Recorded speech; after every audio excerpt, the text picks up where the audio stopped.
I did have a question. First, let me plug myself. You have nowhere to follow me. If you want to hear more of what I have to say, I'm hopefully going to write more at theprogressivearmy.com. My name is PJ Brito at theprogressivearmy.com. My question, real quick, and you don't have to answer now. Answer like in a post or at another day. If you think Hillary is going to get opposition as president from the current hold from the right wing, Hmm. what kind of opposition do you think that a socialist who cares for the people and wants to give free stuff like Bernie Sanders is going to get from the right wing? I'm Uh, sure it's going to be as much, if not more, it's personally. But gonna, I'd like to hear your words. I think no, I don't think it's going to be more because there's nobody they hate more than Obama than Hillary Clinton, right? They are the two people they hate the most, and two, I'm sure they could find a way to hate Bernie Sanders about the same. They would try, right? But two, they've played the socialist card so hard over the last 8 years that Mm, it almost has no effect. There's the sad part about it, the effect that it still has is coming from Democrats. It's coming from so-called progressives pushing back against Bernie Sanders. But from the right, all you got to do is ask them to define socialism as compared to communism and what are the unique differences of it without Googling. And then most of them shut up because they don't know. I have to disagree, and I'm not just not to pick a fight with you because trust me, I'd love if it was any other way, but they the right wing, as so far as I see it, play on and build on the fear of the unknown.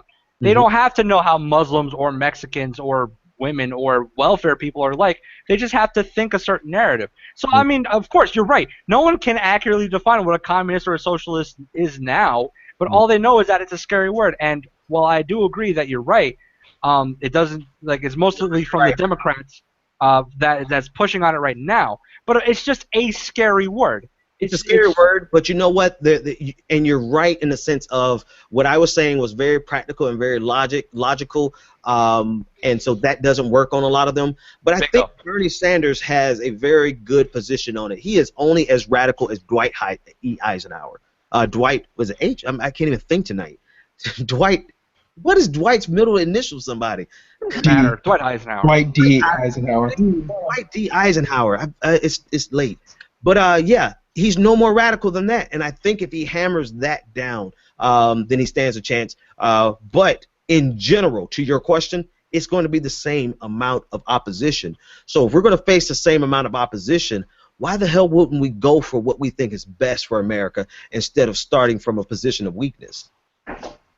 I think if You're Trump's right. the nominee, it's going to be very interesting for them to figure out how they're going to do it because one, they have to figure out how to control Trump to even build any kind of narrative at all, and two, they have to deal with the fact that Bernie is a higher second choice for Trump voters than other Republican candidates, and those conservatives that are supported that would pick Bernie as their second choice, they know he calls himself a democratic socialist, and it's not bothering them. And if you're a conservative, that really has to freak you out. So they're Trump if he's the nominee and Trump is the nominee, it's going to be very interesting to see what the Oppo research is, and they might go for faith, Jewish. They might go for some kind of ethnic thing because if socialism, if ideology is him saying I'm a democratic socialist, if he's still their second pick with Trump, then they might not be able to go on just economic policy. Gotcha. Hey, PJ, all right.